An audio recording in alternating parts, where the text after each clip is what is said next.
second phase much stronger than when we started. So this afternoon, I want to just have the opportunity to talk through with you the key areas where we feel that we can work together, where we can add value, also demonstrate and draw on where we are making progress and what we're working towards together, and for us to share our priorities for the future. So yeah, we've got 4 of my colleagues with us, so you're not just going to be listening to my dulcet tones. I will ask them just to introduce themselves as we move forward with each of the presentation. So if we can move forward to, I think I might put 2 slides, please. And the next slide. Okay, so we have produced a short video that highlights our achievements from last year, and I'll ensure that this is sent out to all members after the meeting. But just to give you a flavour of our highlights of what we've delivered last year. So, you know, we invested 6.9 million on planned repairs and improvements to our homes. Our Money Matters and Welsh Water team put 1.26 million back into the pockets of our customers, and we dealt with in excess of 3,500 referrals.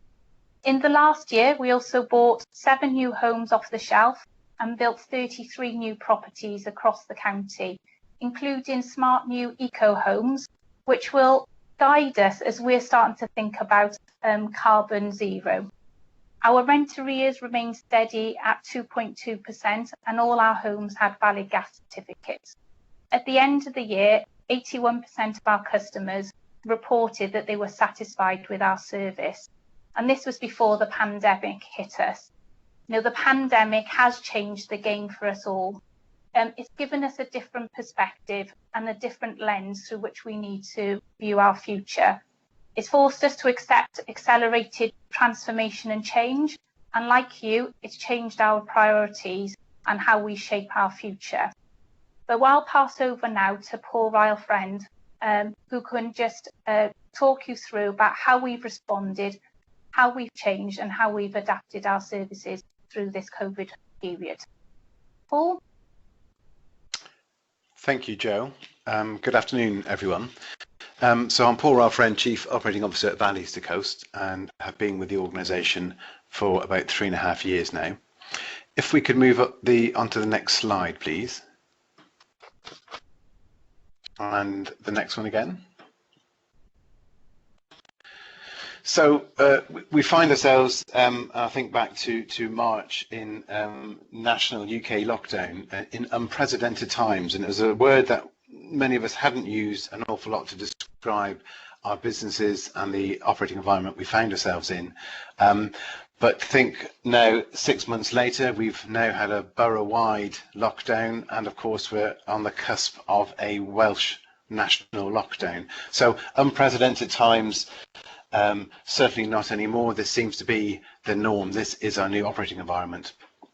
And it's been a really interesting and a really challenging time over this last 6 months. We've had to learn as we've gone along. There's been no rule book. There's been little help and advice and guidance because, of course, organisations were struggling themselves to determine what that advice and guidance could be. And similar to Bridgend County Borough Council, of course, we have statutory duties to comply with and keep people safe, and we have statutory duties to keep our employees safe, and our employees need to keep customers safe. So how do we balance all of that and operate and deliver our services? We were keen to talk to our customers to make sure they understood what services we could offer. We narrowed it down to 13 business critical services that we delivered to our customers to keep them safe. And over that time, since July, we've now started to bring those services back on stream. We call it our COVID recovery plan, and it's about restoring fully our services to all of our customers. Despite the restrictions, we are able to carry out 3,000 emergency repairs over the lockdown period since the end of March through to end of September, and that's all around keeping our customers and their homes safe, together with a comprehensive health and safety landlord compliance programme. Now, we know there are lessons to be learnt from this, I think businesses around the borough were struggling with and coming to terms with what they need to do and how they can do it, and more particularly how they can work together with others. And I think whilst we've certainly worked together with BCVC on addressing some of the homeless issues, I think looking back, now we know what we're doing in terms of operating in this pandemic environment. There's opportunities to work much more closely with the Borough Council and providing support and help into our communities. Can we move to the next slide, please? So 5th October is a big day for us. This was the day that we basically restored to full service. So operating at the same level and service compared to pre-March lockdown. And it's been a fascinating time because we now have developed the various risk assessments, the method and practice to be able to operate in people's homes once more, keeping them safe and keeping our colleagues safe too. And of course, mentioned that we're on the cusp of a Welsh national lockdown, and this has caused us to review those services once more. The key difference here, though, is that generally we're going to be operating the same degree of services that we intended to operate from the 5th of October. There are some services which we can perhaps defer beyond the next lockdown period. So, for example, unless new repair appointments come through to us, unless they're urgent or an emergency, we should be looking to defer those until after the 9th of November. But we continue to let homes and over this period, and indeed now, addressing homelessness coming through as presentations through the Common Housing Register, through the local authority, and helping people move into the right home where they need support from their families and their community. And I kind of touched on this, but this is the new norm now, and it's really important to recognise that we are in the middle of a pandemic, we're in the middle of a lockdown, or shortly will be a further lockdown, but we absolutely aim to continue providing services into our communities. We are conducting track and trace and so fully supporting that process, so that if any of our colleagues are diagnosed subsequently with COVID, or indeed if we're operating in people's homes where the householders are diagnosed with COVID, we will ensure all steps are taken as necessary to isolate those individuals and to contact people they have been in touch with and in contact with. So this is our new normal. There's no time limit on it. We don't know how long we need to operate this way, but one thing for sure, COVID is here, certainly in the short to mid-term. And like yourselves as a business, we need to address how we continue to operate in this environment. And that's it from me. If I can now pass across to Emma Howells, our Director of Customer Services, sorry, Director of Housing and Customer Services. Thank you.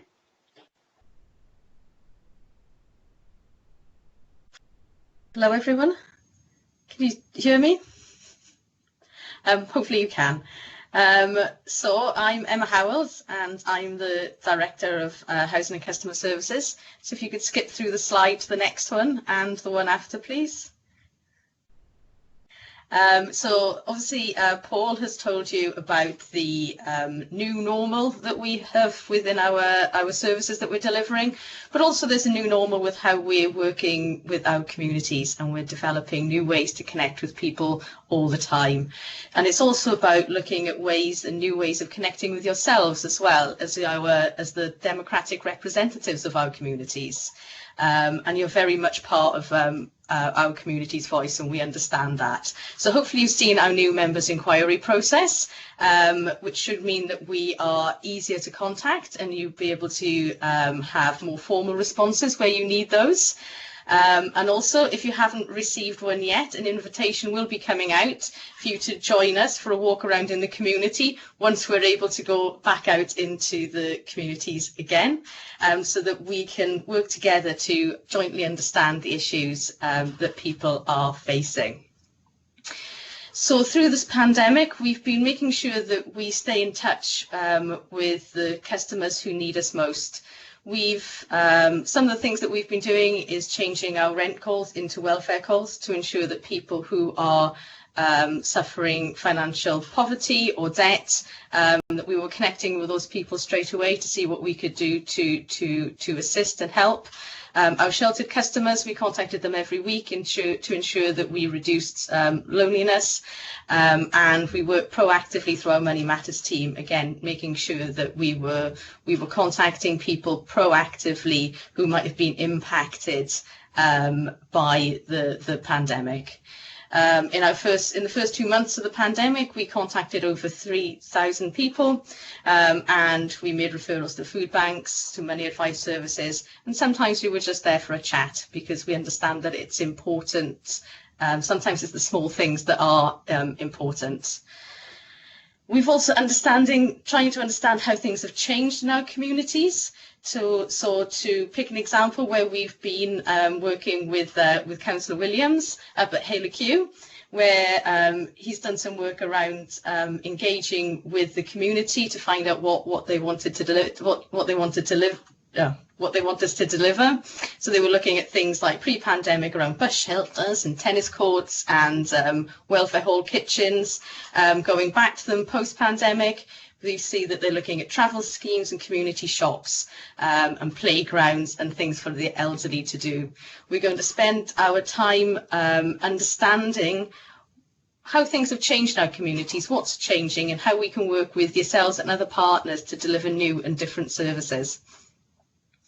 And we're also trying to be creative in our new virtual environment. So again, working with Councillor Baldwin, we're looking at a new proposed engagement in the Wildmill Estate. So looking at how we can meet with people virtually, how we can have virtual forums, using the internet to send out forms and questionnaires. And also we're going to be looking at, again, when we can go back out into the communities to do a walk Wildmill, so we can see people in their gardens and talk to people that are socially distant face to face. Could you put the next slide up, please? So again, you know, one of the strong approaches for us at Ballister Coast is the prevention of homelessness, and working with yourselves and Welsh Government to ensure that homelessness is rare, brief and unrepeated. We work closely with BCBC on the Rapid Rehousing Programme, which is a programme that's very, very close to my heart, and I was thrilled that we were asked to be involved with it right from the start, so that we've co-created a service that will provide permanent housing to people who are currently in temporary accommodation in a way that is bespoke to their needs and will hopefully mean that they don't end up homeless again. To support sort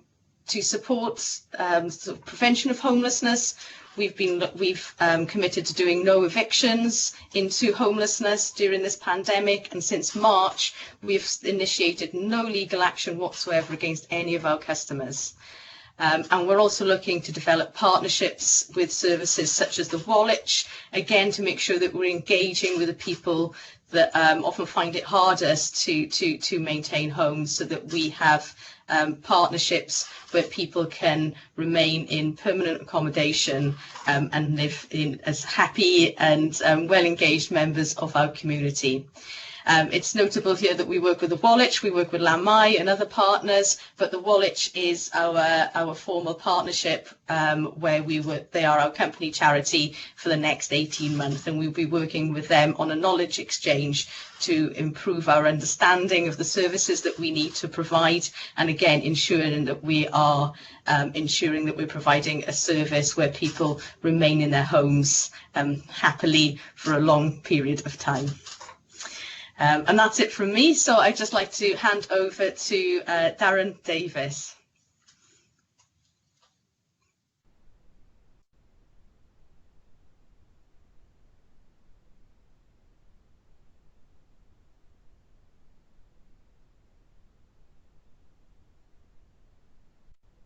Do we have Darren?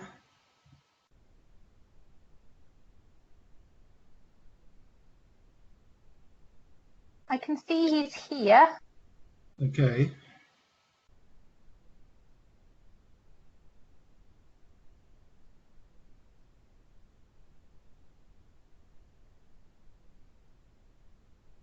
We're not getting anything, are we? No, it's not coming through. Okay, we can just pick up in terms of, if we move on to the next slide. And the next one, please. So just in terms of where the opportunities we're working on in terms of our developing and maintaining our homes. You know, we have worked on pulling together a development and asset management strategy. Oh, sorry, a message just comes through. Darren is here, but he's struggling to get access into the video and to be able to see. I'll continue, and if he comes through, he can pick up. But we've been working together in the development of our asset and management strategy, and really getting to work closely with BCBC in terms of understanding and meeting local need. It was really important. It's about us building the right homes in the right place. This partnership has really strengthened. I think we can see that through the positive work around the PDP, the collaborative working group we got working, focusing around the redeveloping of the town centre, and working with local constructors. We've been consulting with customers and local residents to ensure that when we are building, we're doing considerate construction to our homes. As I've mentioned previously around our starting around some of the new eco homes, you know, we are really considering and thinking about the decarbonisation agenda, that we're able to provide affordable and energy efficient homes. And I think there's a real opportunity here for us to be working much more closely with Bridgend County Borough Council, to be thinking about that opportunity of that partnership, thinking carbon zero, given the under-source heating opportunity that's come to Bridgend as part of the city deal. So if we can just move on to the next slide, and if Darren is coming to, he'll talk about some of the specifics. But I just wanted to just say that I'm hoping that that's just given you a bit of a flavour in what we have been doing, the opportunities that we've already started in terms of collaborating, you know, where we are adopting and where we are changing to meet the needs, to ensure that we are continuing to deliver our services. But I just want to just focus now on what we're thinking as part of our planning of our future. Next slide, please.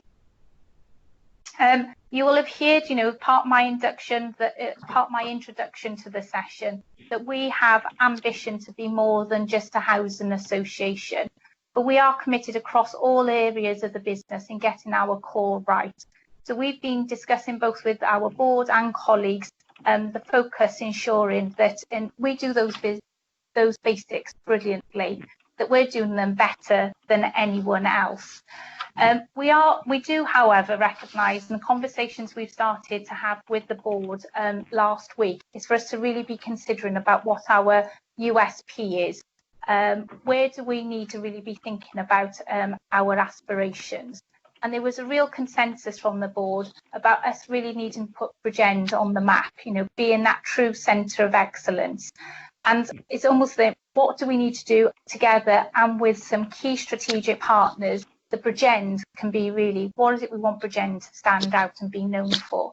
And I think there's those opportunities around looking at low carbon homes, looking at zero carbon communities, and the real opportunity that could bring in terms of skills and support to the foundational economy around the pipeline.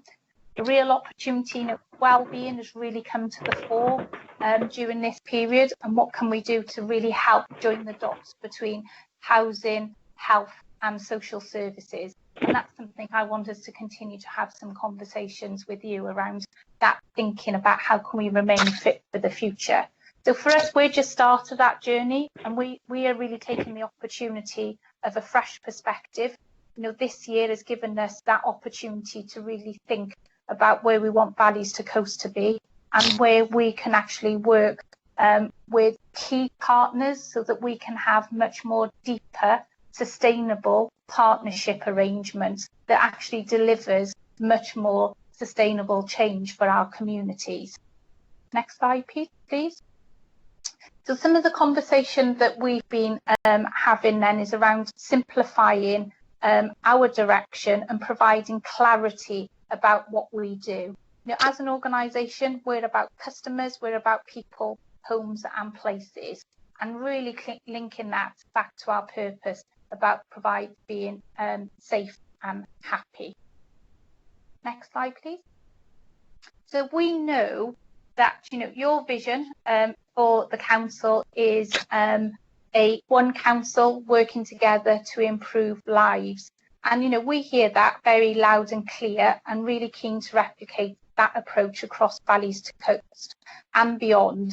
And, you know, that bit is saying, how can we, that real aspiration that we've been having conversations with our board about the centre of excellence, I think this is a real approach about having one Bridgend, and Bridgend Centre being that centre of excellence.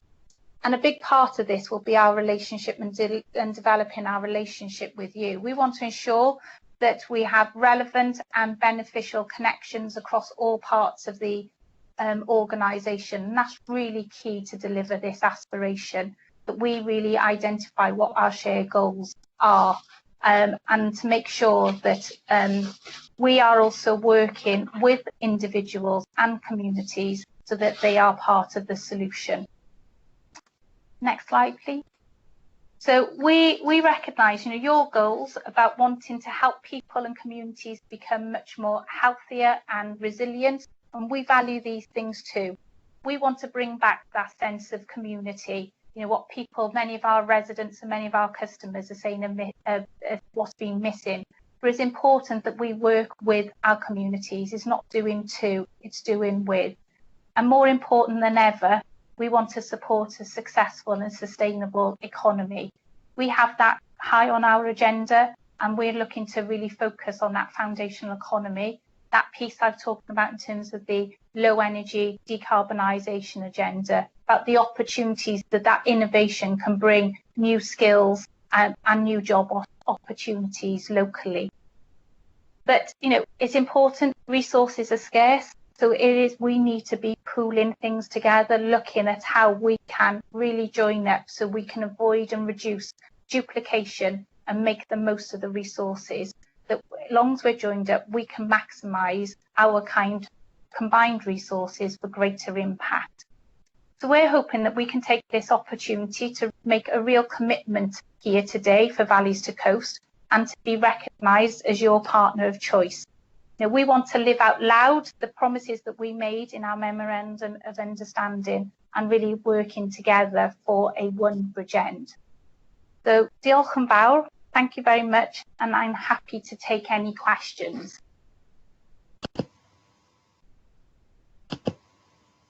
Okay, I have one question from Councillor Rodshaw. Thank you, Mr. Mayor, and thank you, Joanne. I found your positive and quite enthusing, actually, and your vision for the county a breath of fresh air. Thank you. You may recall from our previous conversation at the councillor engagement session, I expressed some concern about valley communities. Representing Pontycymer, we had two blocks of flats, if you like, that were run by V2C, but both were auctioned off. So we have a lack of representation in the valley. What I'd like you to do, if you don't mind, is to reassure me that your vision for the county covers all communities, including valley communities, and perhaps you can give me some idea how you can help us in the valley when there's little representation up here from V2C. Thank you, Joanne. Thank you, Councillor. Yeah, and I think it's back to that slide where we say we want to make sure we got the right homes in the right places for the right people, and our commitment is for the whole of the Bridgend.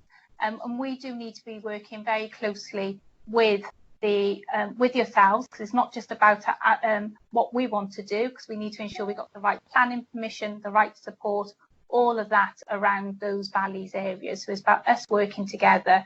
Now, we've already had conversations engaged with the leader about whether there's opportunity to look at some potential regeneration projects for areas and where those opportunities to try to attract new investment into those areas. So it is a commitment. Thank you, Joanne. Are you okay, Rod, with that? Absolutely, yes. It's that commitment I'm looking forward to. Say, Joanne said to put Bridgend on the map. I just want to make sure Bridgend is an inclusive map, or the map is inclusive and includes those areas which are not the centre of town, but still very important to its inhabitants. Thank you. Okay, thank you, Rod. Next, I have Councillor Paul Davis. Yes, thank you, Chair. I'd echo Councillor Shaw's sentiments there. Obviously, being a Valley councillor, I just asked to thank Joe as well and the team for the presentation.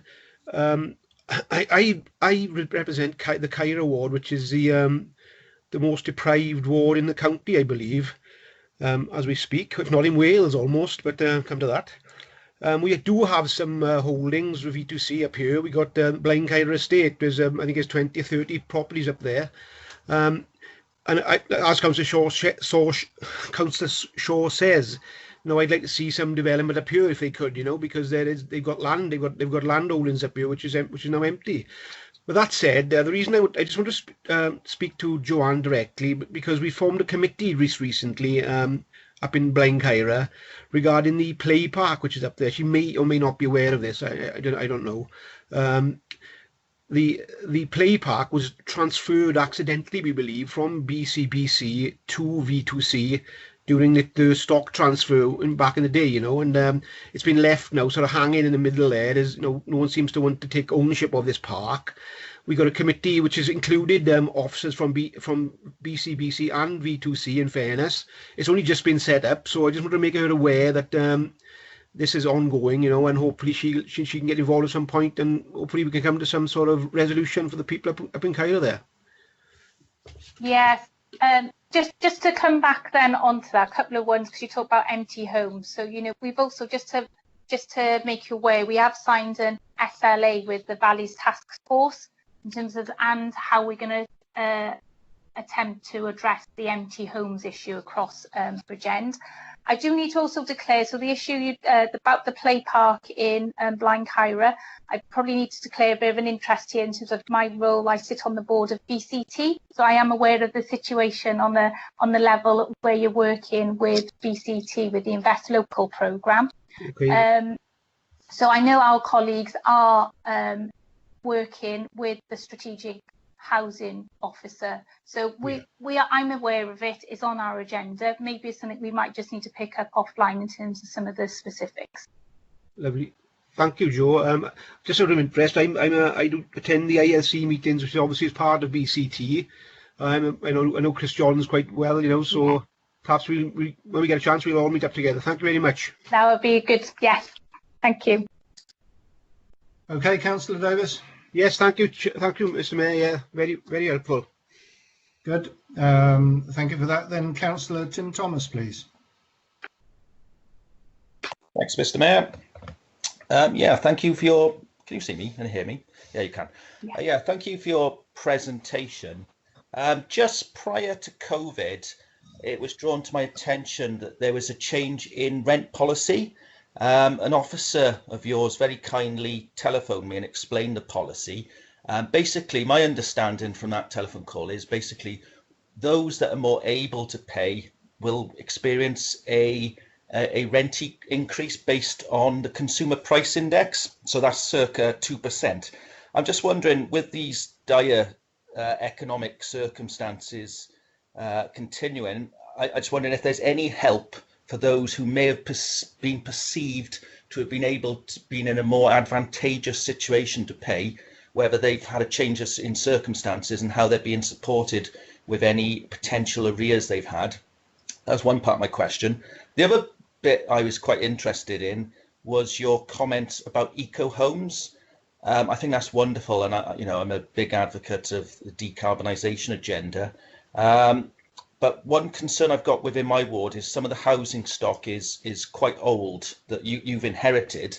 And I'm just wondering, given that the Welsh Government is currently consulting on fuel poverty, what are you doing to help tenants in some of the less fuel efficient homes to deal against fuel poverty, especially as inevitably they're going to be living in their homes for longer periods of time, and fuel bills will be increasing. Thanks. Okay, thank you, Councillor Thomas. I'm going to ask Emma if she's able to come in to just give an update around the rent policy, because Emma would have been. So I just want to just check. Emma, is that okay to come in to answer that question? Yep, I'm here if you can all hear me. Thank you.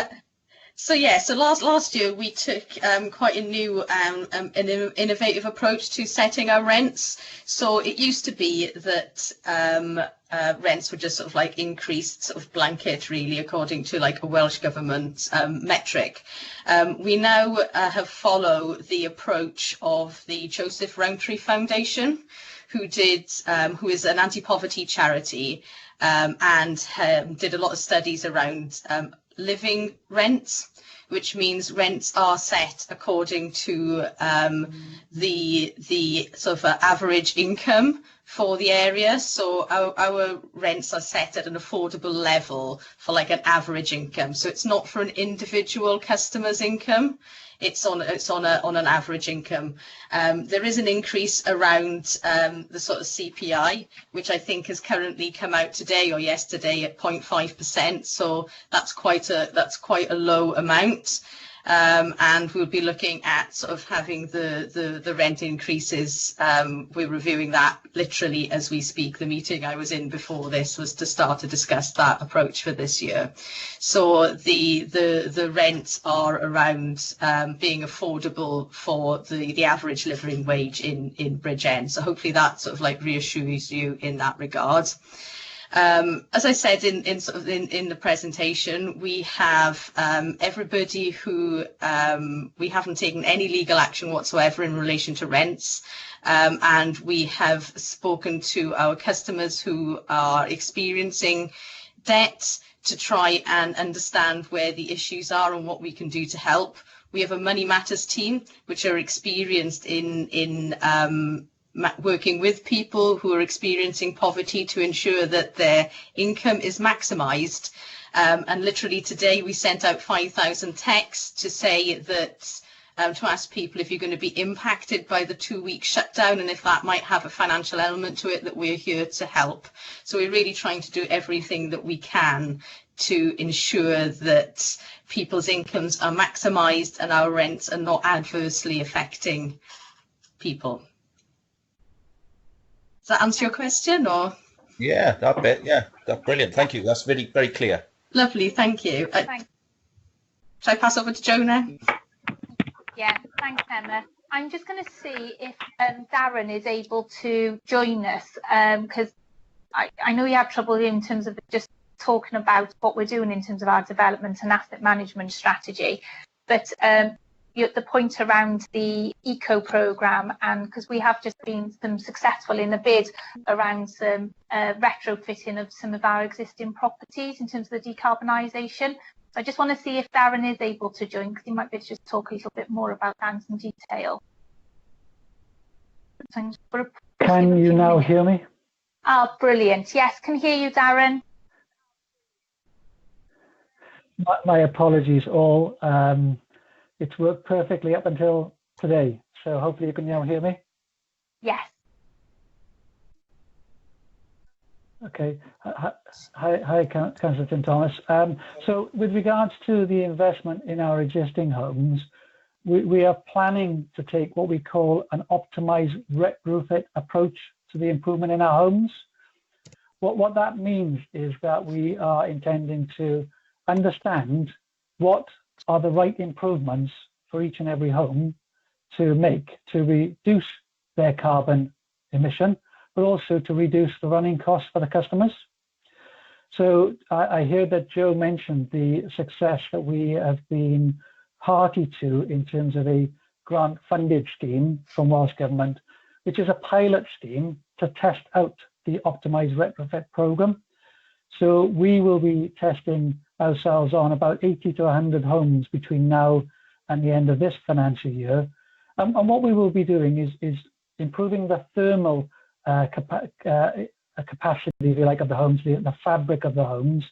But we'll also be looking at the heating, the windows, and other associated parts of the buildings to ensure that we reduce the carbon and reduce the running costs. So as a result of that pilot exercise, we will then have the sufficient information to be able to plan for the remaining homes. And our intention is to work with Welsh Government to achieve the aspirations of bringing our homes to a close, if not achieve, carbon zero by 2030.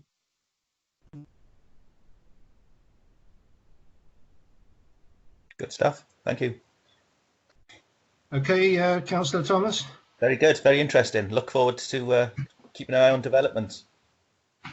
Okay, I have no further questions regarding this now. So obviously I wish to thank all those who've presented, but can I first of all have a mover for the recommendation at 9.1 that members note the presentation by the Chief Exec and Director of Development for Valleys to Coast, please? Move.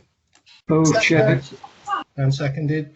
Good. And also at 9.2 that members note the programme of future presentations to Council as outlined at 3.3, which is the Police and Crime Commissioner and the Chief Constable on the 18th of November, and on the 16th of December, Cwm Taf Morgannwg University Health Board. Can I have a mover and seconder, please? Report. Okay, all in agreement? Yeah. Yeah, I'll take silence as confirmation.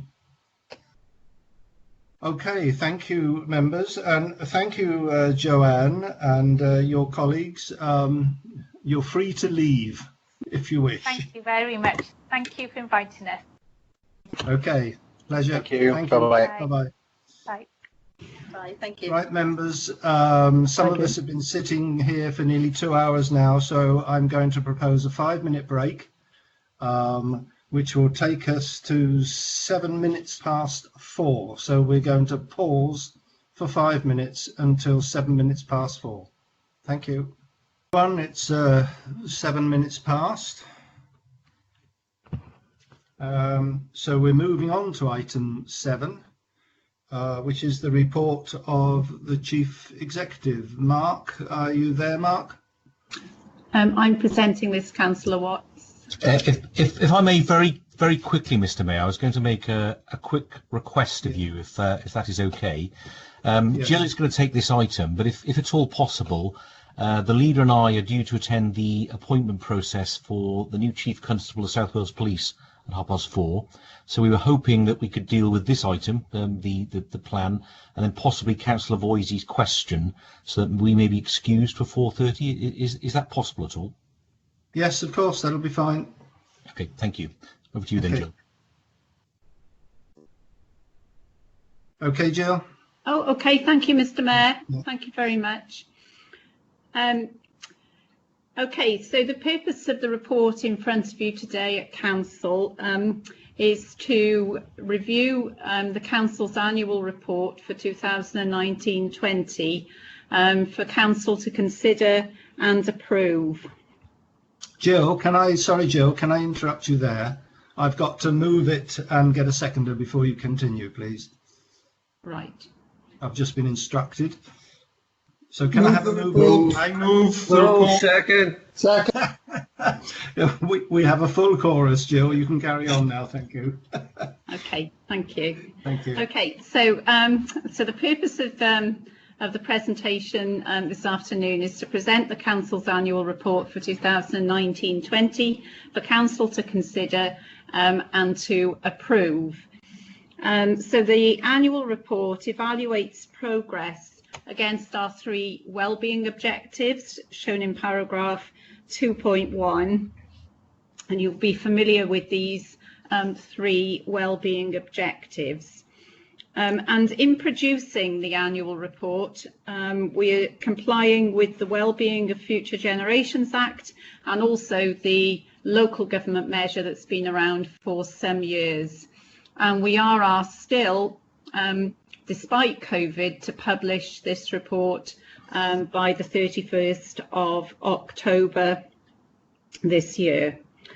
So if I take you briefly through the report, You'll recall the corporate plan that was approved last February, sorry, not last February, the February prior to that, in 2019, showed 41 commitments, and those were set out to deliver our 3 wellbeing objectives. Also was set out 56 outcome focused indicators, which were very much linked, as you will appreciate, to the medium-term financial plan. And the annual report measures our progress against those indicators and commitments that we set at that time. So the headline messages from the annual report: of the 41 commitments that we met 34 of those milestones.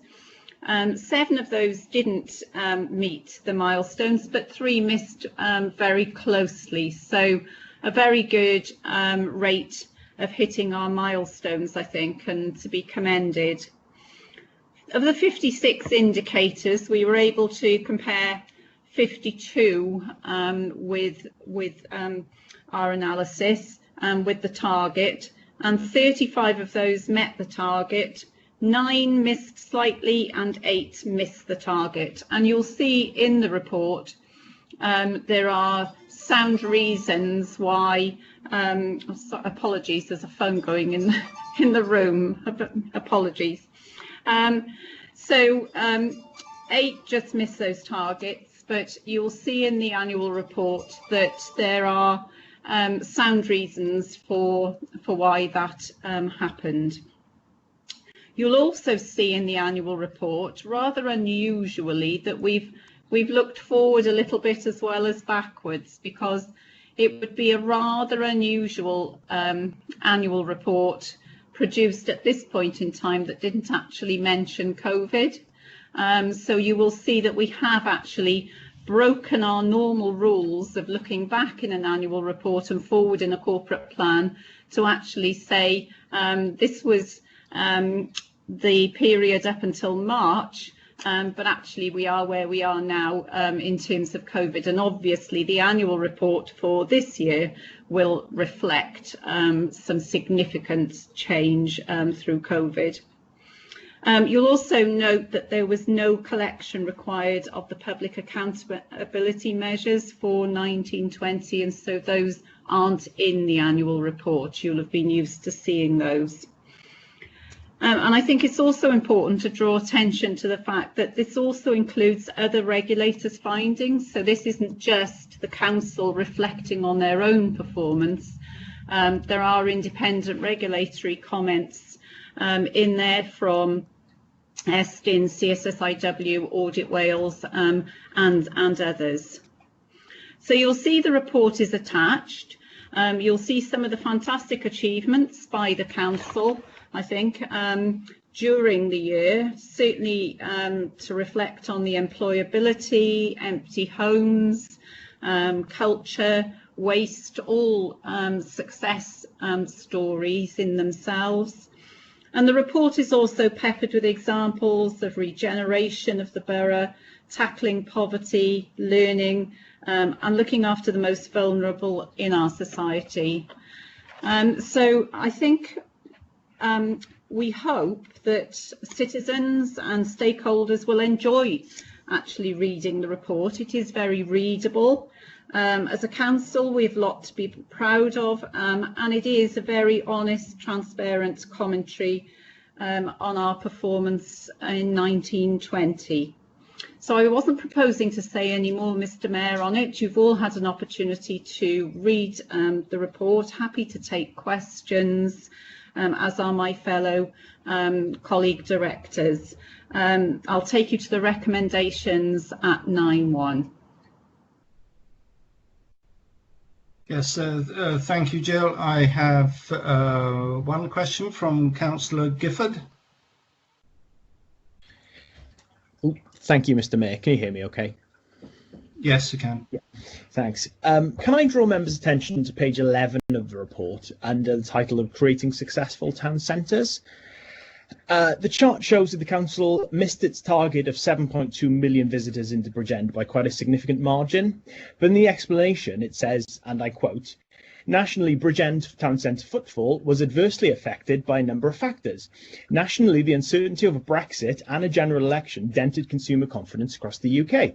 But that's not true, because the GfK Consumer Confidence Index actually shows consumer confidence increased across the UK in 2019. And yet the report also shows an increase in footfall over the same period in Porthcawl. Can I therefore ask the leader, as I think is most appropriately addressed towards him and his name is on the front of the report, if he thinks that Brexit didn't happen in Porthcawl? And how many of the 900,000 people he missed his target by does he think didn't visit Bridgend Town Centre last year because there was a general election on?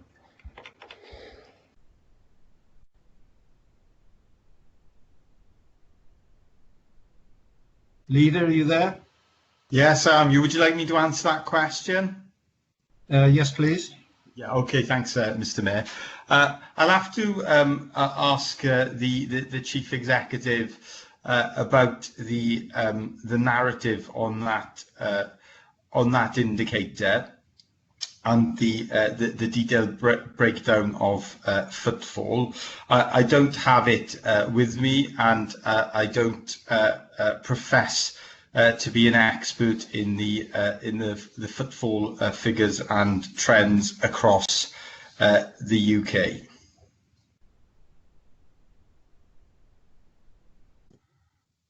Mark, are you able to answer? Mr. Mayor, if I may just add, I think the best solution, Councillor Gifford, is clearly the people that filled that in must have some evidence. That probably the best solution is if we provide the evidence that inform that particular narrative, and then we will no doubt have a further debate from there. But I don't have that with me either. I'm sorry. Okay, Councillor Gifford. Thanks. Can I just quickly, Mr. Mayor, if you don't mind? Yes, if you could be quick, Tom, because I know the leader and Mark have got to leave. Can I just ask the leader? He obviously signed this off at Cabinet yesterday. Did he not ask why there was a discrepancy between the Bridgend and Porthcawl figures? Yes, I did sign it off yesterday, but obviously there's different contributory factors to different towns. So what I don't know is the whole impact, and I don't know the national impact of some of those national factors. So I didn't ask about the breakdown. The information was provided to me. Obviously, it's a 50-page report with hundreds of different indicators, and I accepted the information as it was presented. Okay, thank you, Leader. Okay, can I have the annual report, the recommendation at 9.1 that's subject to any amendments by Cabinet on the 20th, that Council approves the annual report for 2019-20. Can I have a mover for that, please? Move. Yeah. Seconded? Second, Chair. Thank you. I assume all in favour if it's silent. Okay, thank you very much. We are now going to move the agenda to take the urgent item, an urgent question from Councillor Voisey, which has been agreed by the leader and has been approved as being within the protocol as being urgent. So, Councillor Voisey, can we have your question, please? But please keep it fairly short and speedy, because the leader and Mark Shepherd have to leave.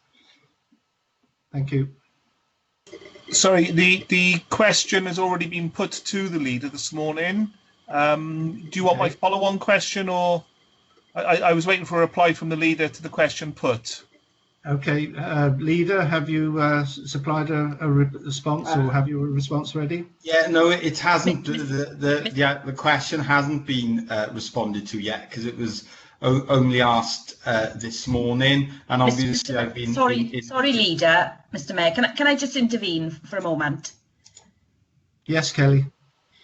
Just want to explain, this has been accepted as an urgent question, so there is isn't a written answer provided, and I think because the question's not on the agenda, it is appropriate to read the initial question out before the leader responds, so that the public are aware of the question that's been asked. Have you that question there, Kelly? Please. I think Councillor Voisey is best placed to read that out, Mr. Mayor. Yes, Councillor Voisey, can you read it out, please?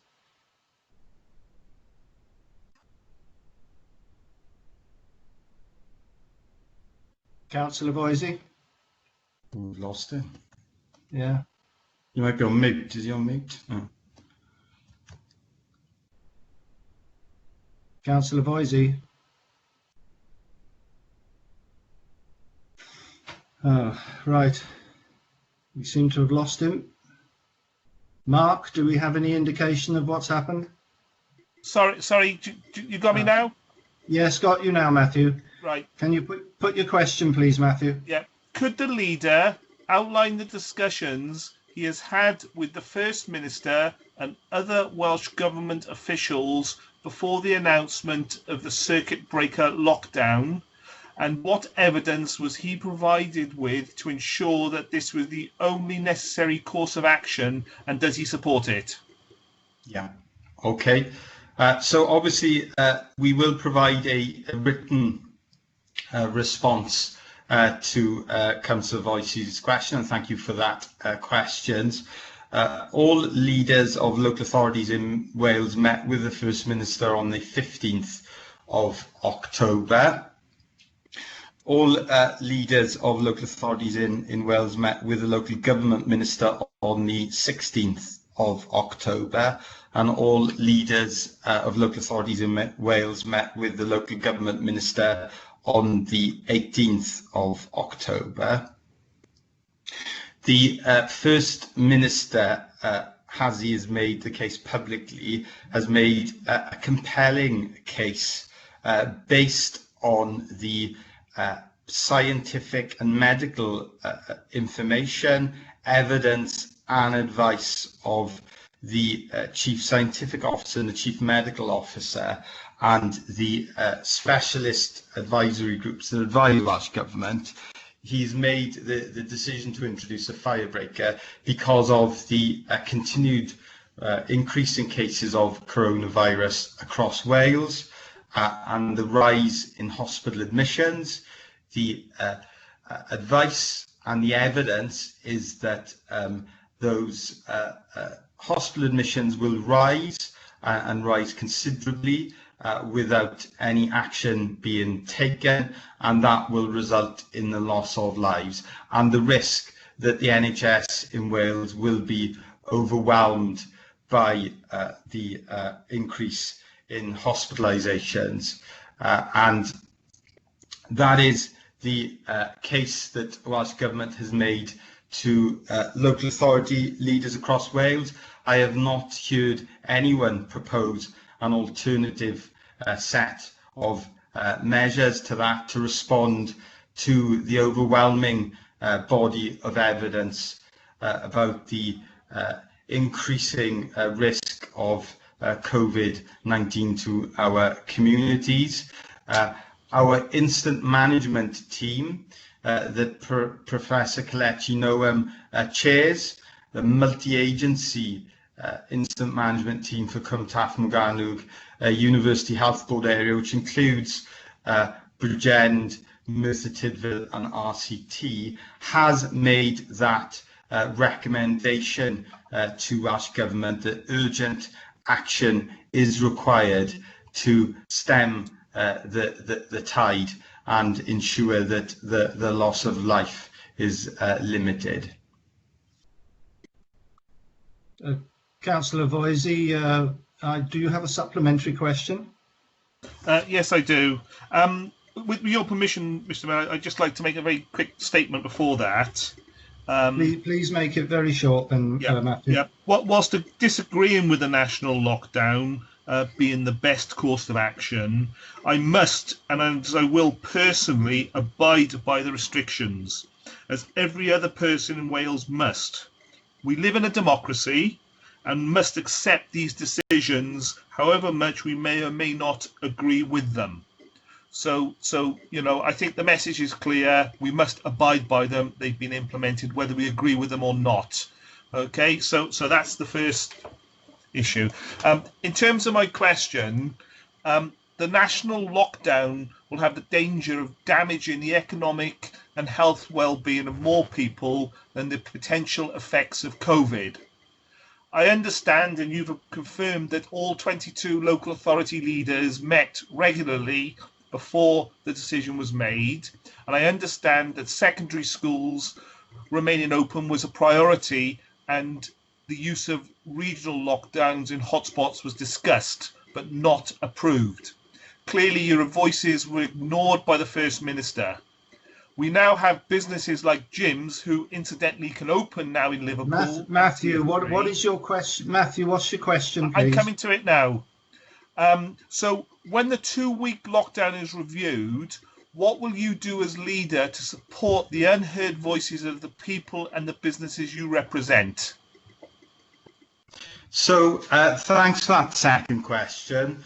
It's disappointing that Councillor Voicey did not ask any question when we had Professor Kelechi Noem, the Director of Public Health, in the briefing earlier. What I would say is I absolutely share Councillor Voicey's concern about the impact on businesses, and I'm pleased that Welsh Government has announced an extra £200 million worth of support for businesses. I think that's the biggest support package across the UK, and is much bigger than the amount of support, for example, being offered to businesses in Greater Manchester, which is only 65 million. So that's almost 4 times the support being offered there. But we have to make sure that the support is comprehensive, and I know that we're continuing to work with Welsh Government on the details of that.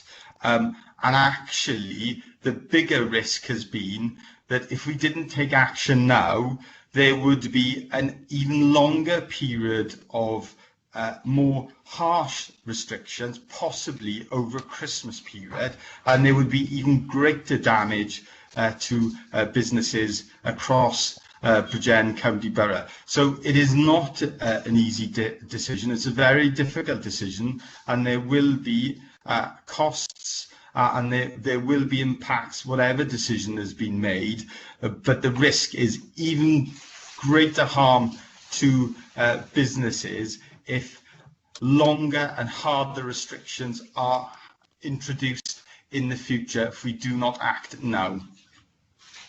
Right, thank you, Leader. I've seen there's a question from Councillor Baldwin. Councillor Baldwin, was that in relation to this or another item? No, it is a supplementary question in relation to this. Thank you, Mr. Mayor. Leader, I'm just wondering if you could detail, in your discussions that you've had with the First Minister and all the evidence that's been considered around the firebreak lockdown, could you detail what the Welsh Government opposition have offered as an alternative course of action in light of the evidence, rising cases and the failing NHS track and trace app, please? Thank you for that question. I am not aware of any alternative proposals that have been put forward by other groups within Welsh Government. It's obviously been a decision for Welsh Government. I welcome the fact that Plaid Cymru has supported the decision of Welsh Government, and I welcome the fact that many leaders, independent leaders, Plaid Cymru leaders and other leaders across Wales have supported the action of Welsh Government, but they have made the point about ensuring that the right support packages are in place, and that is something that we're working with Welsh Government on at the moment. Right. Thank you for that, Leader. I have no other questions relating to that. So I will now move on to item 8, which is the report of the Interim Chief Officer Finance and Performance. Jill, can I, before you speak though, Jill, can I have the report moved and seconded, please? I'll move that, Mr. Mayor. Second. Second. Okay, thank you, Jill. Would you like to present it? Yes, thank you, Mr. Mayor. For the purposes of the recording, Jill Lewis, Interim Chief Officer, Finance, Performance and Change. You'll be familiar with this report at Council. This is an update on the capital programme for Q2. The purpose of the report is to comply with the SIPFA requirements in the Prudential Code, to update Council on the capital programme from the 1st of April until the 30th of September, and that's shown at Appendix A. For approval by Council at Appendix B, the revised capital programme for the 10-year period 2020-21 to 2029-30, and to note the prudential and other indicators for 2021, and those are shown at Appendix C. So Council will recall in February 2020 that you approved a capital programme. This was updated at Council in July 2020, and this gives you an update to the 30th of September. So the report outlines some new schemes and some grant approvals, and shows the capital programme for 2021 now totalling around 54 million. 28 million of that is from Bridgend Council resources, and 26 million from other, including the general capital grant. And if you turn to Table 1, that shows the changes from Q1 to Q2, and Table 2 sets out the funding for those schemes. So Appendix A shows the details of individual schemes, and you'll see that in Q2 we've had requested slippage of £14 million. Now that's significant in terms of the capital programme, but I guess in the light of everything that we've talked about and our knowledge of COVID, it's not really surprising that some schemes haven't been able to proceed at the speed and the level at which we hoped they would. And the significant ones perhaps within that 14 million, Porthcawl, the coastal risk and the regeneration, the Llinvi development, although the Welsh Government have extended the loan period for a further 12 months, so that's given us some comfort. Some carriageway and footways haven't been able to proceed, energy efficiency and the Waterton scheme and depot. So there are some smaller schemes obviously with slippage, but those are the significant ones, and they're quite considerable sums that have slipped into future years. So since July there have been some new schemes that have come into the capital programme and been recommended for approval today: highways refurbishment, active travel fund, fleet replacement, and a number of sustainable transport schemes, amongst other, again, smaller schemes that are before you today for approval. The detail of those is set out in the report. So that brings us to a revised capital programme that's shown at Appendix B. The prudential and other indicators shown at Appendix C are also shown, they're shown at Appendix C, and shows that the Council is operating in line with the approved limits. At 4.110, there's also the monitoring of non-treasury investments, which is always brought in front of Council in each of the quarterly reports. So that's all I wanted to say, Mr. Mayor. Happy to take any questions and take you to the recommendations at 9.1. Yes, thank you, Jill. I do have one question before we go to the recommendation, and that's from Councillor Thomas. Thanks, Mr. Mayor. My question relates to the report, but it's not a financial question of nature, so I don't think Jill is best placed to answer the question unless she knows about fleet management. She may do.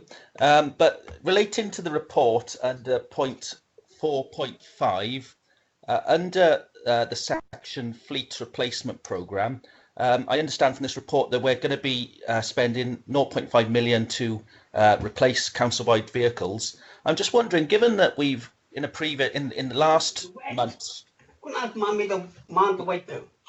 excuse me, in last month's meeting we committed to. Hang on, Tim. Gary, can you turn your mic off, please? Gary Thomas. Oh, sorry. Thank you. It's still on, Gary. Okay, Councillor Thomas, carry on. Thank you, Mr. Mayor. As I was saying, regarding the fleet replacement programme, whereby we're proposing to spend 0.5 million on the replacement of council-wide vehicles, given that in last month's meeting we committed to a climate change emergency, I'm just wondering if, as part of this fleet replacement, will we be committing to electric vehicles, or at the very least those vehicles that are the least carbon emitting vehicles? I mean, the £500,000 is a rolling programme, but I'll ask Janine if she'd like to come in at this point, because she's got far more expertise in this than I have. Yes, good afternoon, councillors and the Mayor. Just for the record, the recording, I'm Janine Nightingale and I'm the Corporate Director for Communities at Bridgend. Actually, it's a very timely question, because over the last 2 days we have been hosting a Japanese consortium called Marubeni, who have approached Welsh Government and have approached UK Government about looking at alternative energy sources for not just heating but for transportation, really, and that's something we're very, very keen to move on and do more of. And in particular, what their specialism is hydrogen fueled transportation. And you may know that we did some work last year with First Cymru buses, and we did look at their fleet of transportation around the borough. And what was very clear from some of the work that was done, and with Kennins and others, was that electric fleet probably wouldn't be suitable for our borough in Bridgend because of our topography and moving around, and we'd have to look at an alternative source. And this is where the use of hydrogen cell technology would really benefit us. Now, if we come back to the fleet piece, this is something that we've got an aspiration to do in Bridgend Council. So what we would like to do, I think, in the team, and particularly, is review what options are there for us. And in particular, what we're looking at is with our HGV fleet, including things like the refuse vehicles and others, whether hydrogen fuel cells would be appropriate for those. There may be some occasions when electric may be suitable for smaller vehicles, but you are right. This is new technology, though, and will take some time to come forward. But what we want to do at the minute is just replace and spend money on some fleet we have. But very much, Councillor, our aspiration is to move forward to renewable energies, and we are exploring those. And ideally, we'd like to come back to you in the future and explain where some of that research has got to. Excellent. Thank you.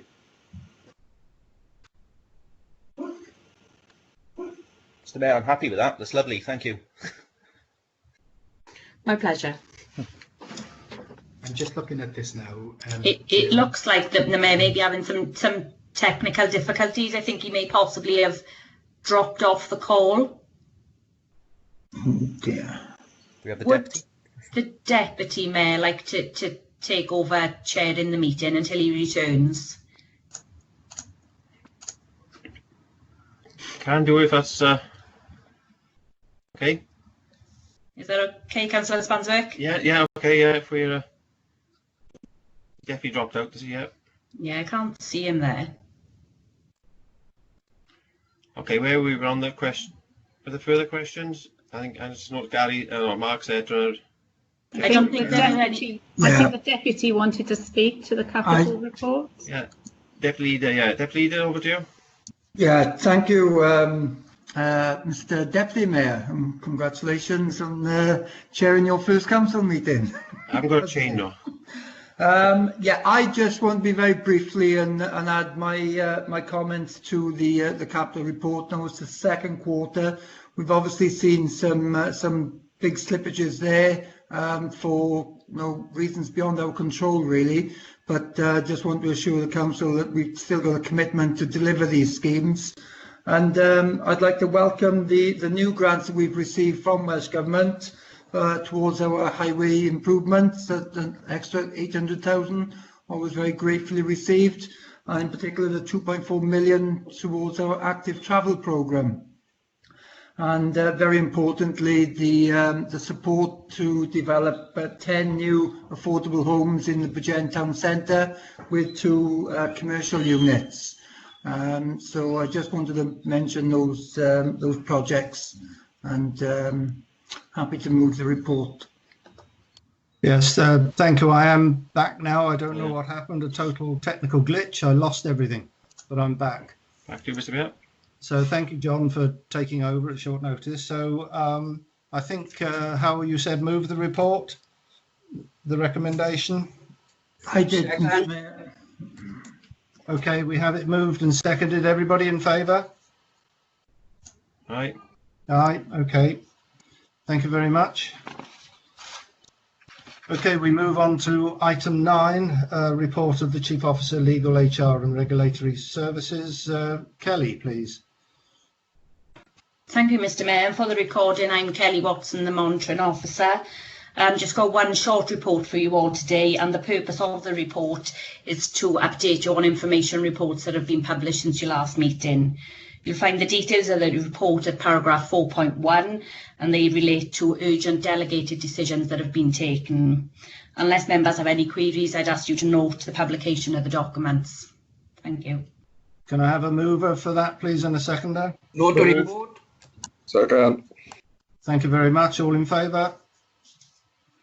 I take Aye. silence as approval. Thank you very much.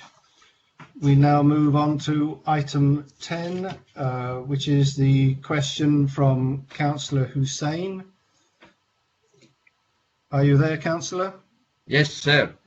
Okay. Good to see you, sir. You look great, Mr. Mayor. Thank you, Councillor. It won't get you anywhere. Have you had a response? Well, thank you very much. I'll thank Deputy Leader for his response, which I got yesterday in the general email to all councillors, unless I had missed it before. Now, just a small point. Wipes at present are either used for landfill or are incinerated, which contributes to more carbon emission and poor air quality. And let us wait for our electric fleet. Now, my supplementary question is, we are putting tea bags in our food waste bin as marked on our household food waste caddy, knowing that the skeleton left behind, however, is the non-biodegradable polypropylene, which is plastic, and therefore not 100% compostable. Should we allow this contamination, which affects the quality of composite, to continue? Thank you.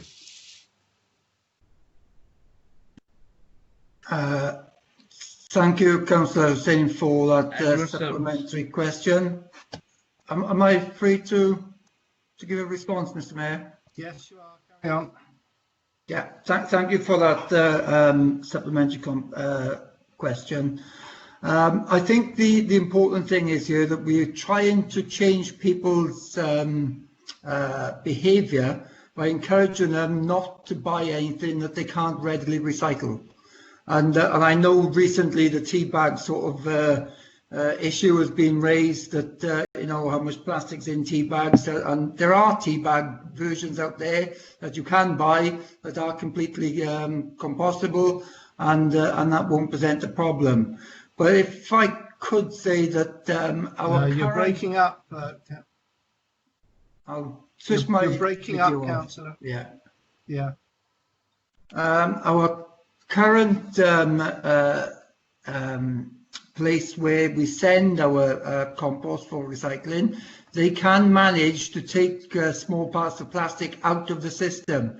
The system that they've got to generate the compost and the energy that's there. If anyone has been up to Kennan site to see how that process works, then small areas, small particles of plastic can be taken out of the system, and then that is that's sent then for energy production. So I hope that answers your question.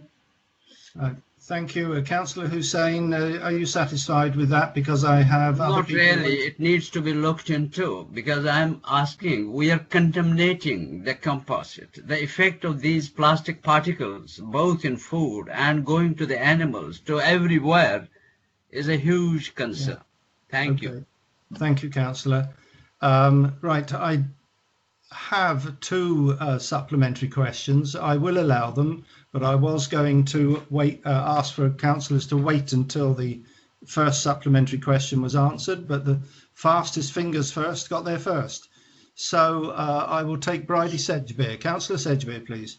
Thank you, Mr. Mayor, and apologies for being too quick. I wanted to make sure I could get in. Can I thank Councillor Hussain for his question, but I think he does miss the mark quite a bit, because I think we need to be encouraging people in the first place not to use these items, whether that's the wipes that he mentioned in his original question, or indeed the tea bags that contain plastic. So could I ask the council to look into working with the Health Board, Early Years and other connected agencies to encourage the use of reusable products such as the reusable wipes and nappies and so on, so we cut out the unnecessary use of plastic in the beginning, which is always much better than trying to find a way to recycle it afterwards. Yes, thank you, Councillor Sedgbeer. That is certainly a very good suggestion, and I'm fortunate enough to sit on the Ministerial Programme Board, which meets quarterly with the Welsh Government Minister. And they're always looking for ideas to reduce the waste that feeds into the waste stream. And so I will be certainly raising that point with the Minister when we next meet. Okay, thank you, Luke. Councillor, the second supplementary, and there's no more questions after this on this matter, is Councillor Pam Davis. Thank you, Mr. Mayor. Apologies, my fingers did the walking rather than the talking. The real issue is the production of the wet wipes in the first place. Could the council write to the UK government to ask if legislation can be brought in to stop the production of these wipes with plastics in them in the first place? Thank you, Mr. Mayor. I totally agree with you, Councillor Davis. No, we really do need to get a grip on this single-use plastic items, and that is something that can only be taken up at a national government level. So I wholeheartedly support that, and I don't see any problem in writing a letter to the appropriate minister at Westminster, setting out our objection to single-use plastics. Okay, thank you, Councillor. I'm not allowing any further questions on this now, but in future council meetings I will be giving my warning earlier as to the fastest finger first, so that we can do this in a proper way, because others have questions but they can't get in quick enough. Okay, moving on to item 11, urgent items. I have none other than the one which we've already heard from Councillor Voisey. So I conclude this meeting, and thank you, everybody.